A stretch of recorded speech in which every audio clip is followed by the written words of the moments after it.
आज भी व्याकरण का विभाग हम देखने जा रहे हैं छात्रों। व्याकरण विभाग में पिछली तासिका में हम लोगों ने संज्ञा, उसकी परिभाषा और उसके उदाहरण देख चुके हैं। आज भी इसी संज्ञा का अगला भेद देखने के लिए हम जा रहे हैं। सबको कल का विभाग लिखा हुआ है, कल का हर एक शब्द मैंने स्पष्टीकरण किया है। उस अनुसार संज्ञा की परिभाषा व्यक्ति, वस्तु, प्राणी को दिए गए नाम को संज्ञा कहते हैं और उसके 5 जो भेद है जिसमें से हमने पहला विभाग कल देखा है, आज आपके सामने है उसमें से दूसरा विभाग। पहले विभाग का नाम क्या था, याद आया? लिखा है ना नोट्स ग्रामर बुक में अपने।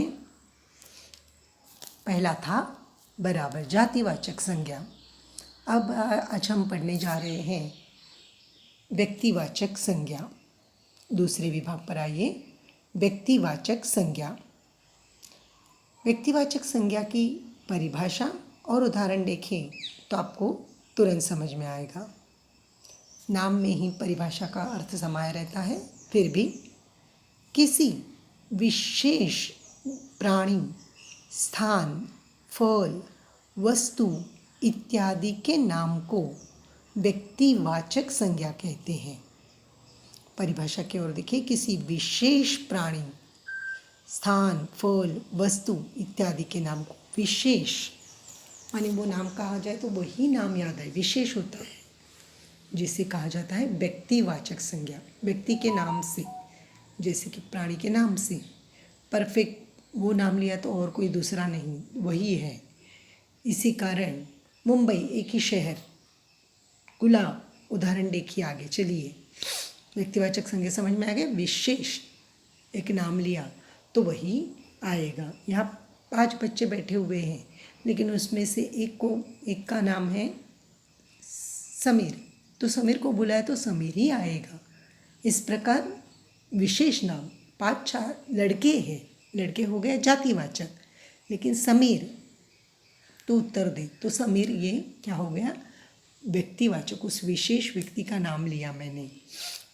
लड़के जातिवाचक, पूरे लड़के बैठे थे तो जातिवाचक, लेकिन समीर ये एक विशेष नाम लिया।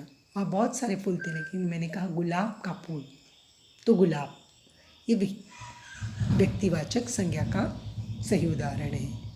गुलाब, फूल, फूलों के नाम बहुत हैं, फूल लाओ तो जो मिले वो लाए, लेकिन गुलाब विशेष नाम बोला। मुंबई, तुम्हारे पापा कहाँ काम करते हैं? मुंबई, तो ये विशेष नाम हो गया। काम करते हैं शहर में, शहर, तो ये हो गया शहर, ये हो गया जातिवाचक, लेकिन मुंबई ये विशेष नाम हुआ।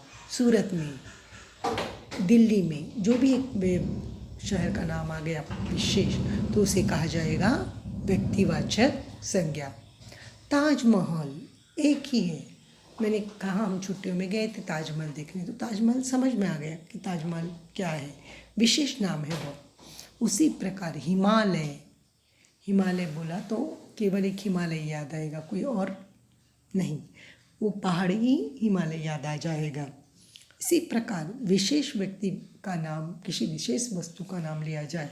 वहाँ बहुत सारे बर्तन रखे थे, लेकिन मैंने कहा वो चम्मच ले आओ तो उसमें से चम्मच ही ले आएगा। इसी प्रकार बहुत सारी पुस्तकें रखी हैं, लेकिन मैंने कहा केवल हिंदी की पुस्तक ले आओ तो हिंदी, ये उस वक्त विशेष हो गया, तो इन्हें कहा जाता है व्यक्तिवाचक संज्ञा। सबके समझ में आ गया। दूसरा भेद आज हम देखने जा रहे हैं, व्यक्तिवाचक संज्ञा माने जिसे पर्सनल नाउन कहते हैं, कि विशेष व्यक्ति वस्तु का ये नाम आ जाएगा, जिसे कहते हैं व्यक्तिवाचक संज्ञा।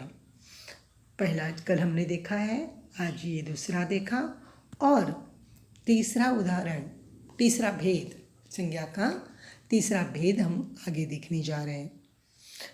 भाववाचक संज्ञा, तीसरा भेद है संज्ञा का भाववाचक संज्ञा। थोड़ा सा अलग हट करें, ध्यान देंगे तो तुरंत समझ में आ जाएगा।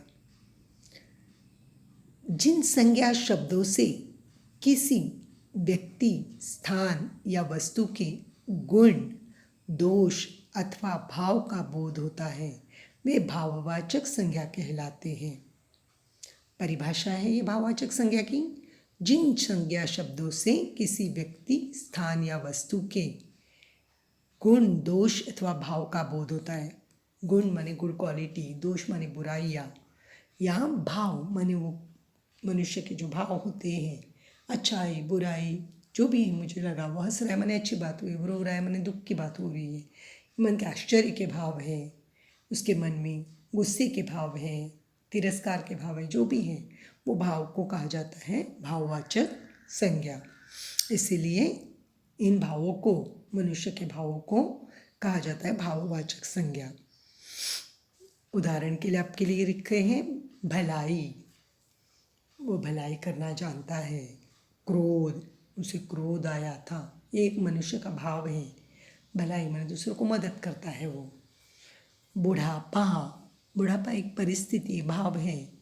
बचपन है, बचपन में लोग खेलते रहते हैं, बुढ़ापा आ गया तो एक व्यक्ति की ये दशा है, भाव है। मिठास, वो उसकी वाणी में मिठास थी, ये मनुष्य के भाव है। वस्तु के, स्थान के, उस भाव को कहा जाता है भाववाचक संज्ञा। सबको समझ में आ रहा है? थोड़ा सा अलग है लेकिन तुरंत समझ में आ जाएगा कि व्यक्ति के गुणों को, अच्छाइयों को या भावों को, दोषों को भी, उसे गुस्सा आया था तो क्रोध आया था, वो तिरस्कार कर रहा था, वो हंसी फूट रही थी। इस प्रकार ये भाव है मनुष्य के, जिन्हें कहा जाता है भाववाचक संज्ञा। बहुत सारे उदाहरणों के द्वारा हम भाववाचक संज्ञा का ये परिभाषा और उदाहरण देख रहे हैं। समझ में आ रहा है? इसी प्रकार पहला जातिवाचक, फिर व्यक्तिवाचक। अब व्यक्ति के भावों को व्यक्त करने के बाद अगला चौथा विभाग आज हम देखने जा रहे हैं, समूहवाचक संज्ञा। समझ रहे हो? संज्ञा का चौथा प्रकार है समूहवाचक संज्ञा।